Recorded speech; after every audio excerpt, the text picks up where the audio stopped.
Bullseye.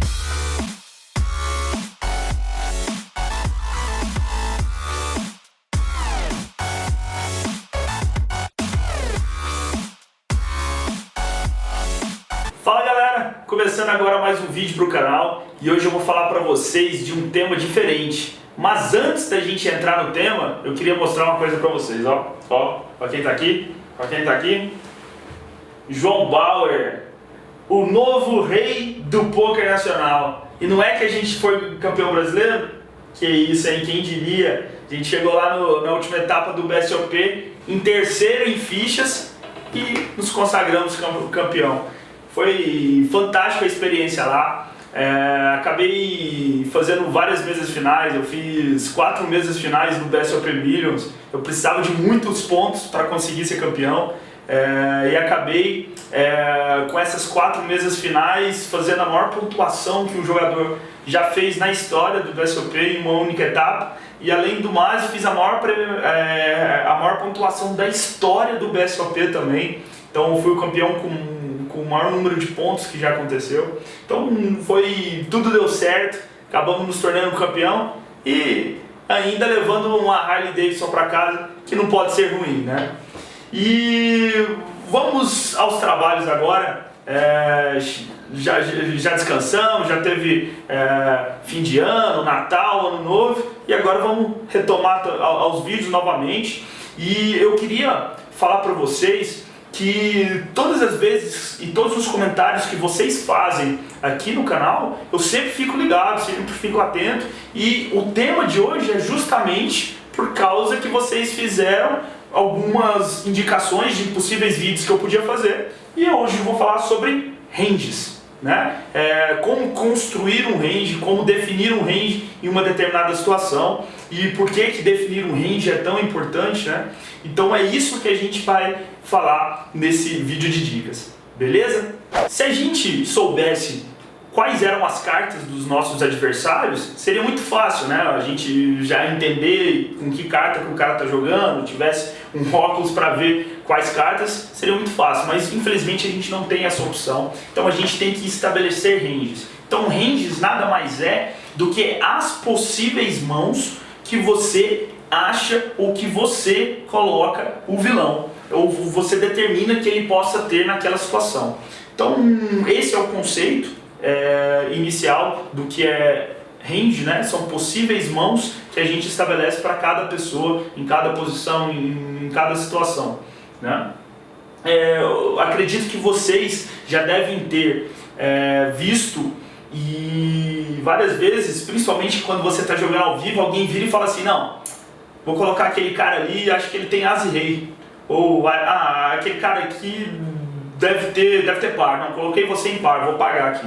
Isso é totalmente errado, porque você nunca pode colocar o adversário em uma única possibilidade de range, né? Você não pode colocar a posse que um cara só pode ter as e rei naquela situação. Você tem que pensar assim, né? Nessa situação, por essas posições, esse cara pode ter tais e tais ranges, as e rei, as e damas e vala, né? E começar a estabelecer as possibilidades, e não achar que ele tem só as e rei, por isso você vai pagar aquela mão. Qualquer jogador, ele tem que ter um range de mão pré-estabelecido. Por exemplo, eu tenho 10 blinds. Qual que é as mãos que eu vou chovar em gap 10 blinds do button? Se o small e big blind tiverem mais fichas do que eu. Beleza. Aí você já tem um range pré-estabelecido. Do button, por exemplo, eu vou chovar todos os pares, praticamente todos os ases, todas as Broadways, às vezes todas as cartas suited acima de 7. Então aí você começa a estabelecer possibilidades de ranges para cada situação, né? Mas vamos lá, o que a gente faz para definir um range? Como que a gente começa? Qual que é o primeiro ponto a se observar, a estar se notando? O primeiro ponto é a posição na mesa. Onde que o vilão está? Ele está do TG ou ele está subindo do button? Ou ele é um cara que está dando in do small blind?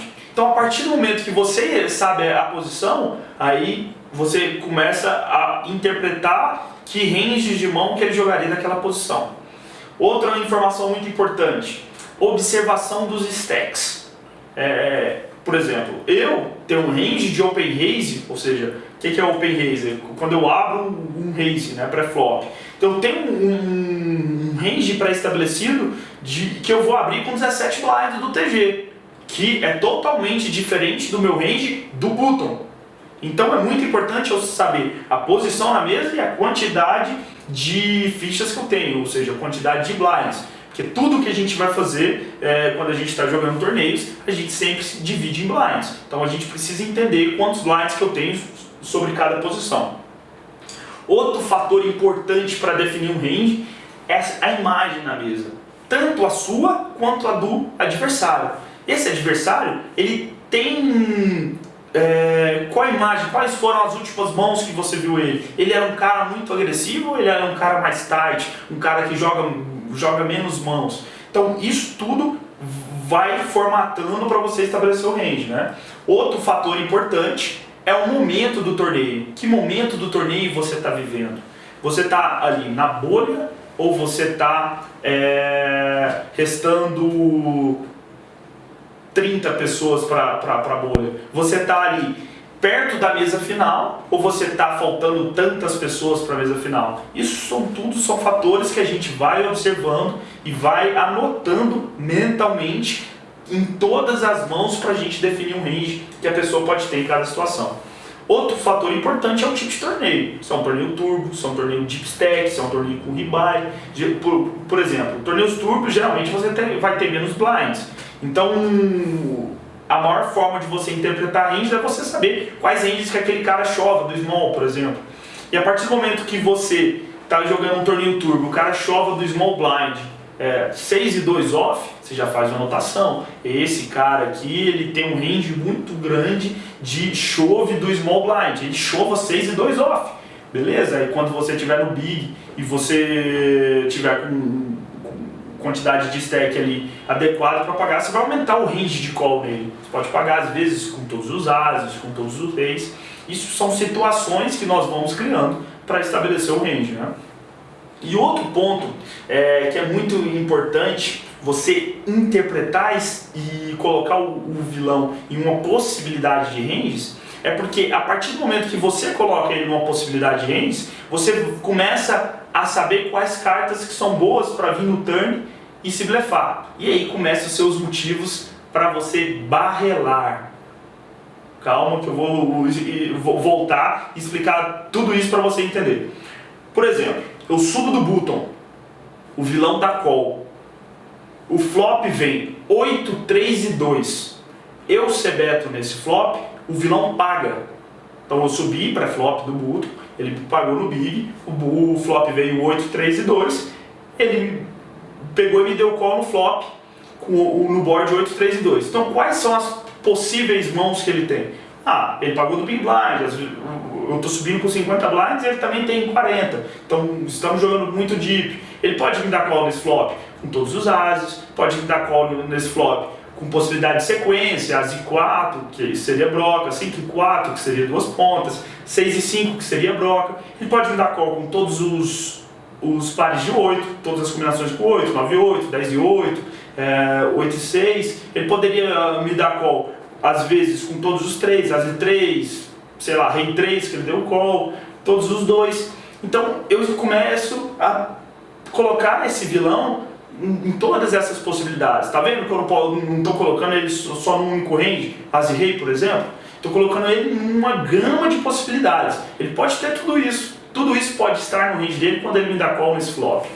E a partir do momento que eu estabeleço que o range dele seria esse, e aí eu começo a estabelecer as possíveis cartas que podem vir no turn e bater para eu continuar apostando. Por exemplo, nessa situação, todas as cartas acima de 9 seriam boas. Então, 9, 10, valete, dama, rei e as seriam cartas boas para eu continuar blefando. Por quê? Porque ele poderia foldar as possibilidades de sequência com broca, poderia foldar às vezes os pares de 2 e 3 que ele deu call, as combinações de pares, né, de 2 e 3, poderia às vezes foldar as combinações de pares com 8, tá vendo que aí eu começo a estabelecer o range. Aí beleza, ele me pagou. Aí no turn que bateu um 10 ou que bateu um valete, no river bate um rei, ou seja, bateu duas cartas altas depois daquele flop. E aí o top pair do cara, caso ele tivesse o 8, torna-se o terceiro par da mesa, né? Então aí seria uma ótima carta para eu vir no river e blefar. Isso que é o que eu chamo de barrelar, né? Eu vi os motivos para se barrelar. Que o range do vilão, que eu estabeleci de acordo com a quantidade de blinds, posição, por fato dele estar no big blind, o range dele vai ser muito grande, ele pode ter tudo isso.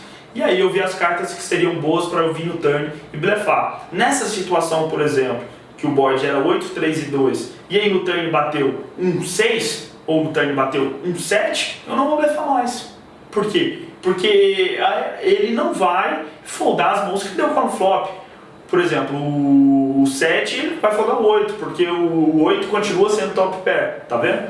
E é assim que a gente vai estabelecendo um range, é assim que a gente vai criando as possibilidades para quando vier uma situação ideal a gente blefar, ou quando vier uma situação ideal a gente não blefar.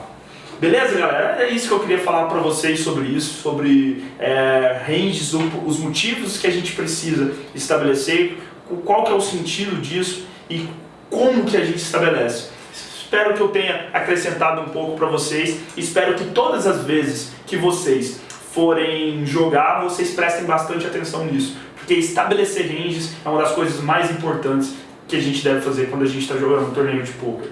Beleza, galera? Outra coisa que eu queria falar para vocês, é sempre muito importante quando eu lanço um vídeo, vocês estarem ajudando, curtindo o vídeo, compartilhando, tá divulgando o nosso trabalho. Isso ajuda demais. Então, se vocês querem que eu continue fazendo esse trabalho, compartilhem o vídeo, curtam ele aí, tranquilo? Agora a gente tem um novo patrocínio, que é, olha aqui, ó, camisetas da H2 Store. E além da Real, que apoia o nosso trabalho também, temos a camiseta nova da H2 Store e H2 ali no fundo, sempre apoiando a gente também. Valeu, galera, grande abraço e até a próxima.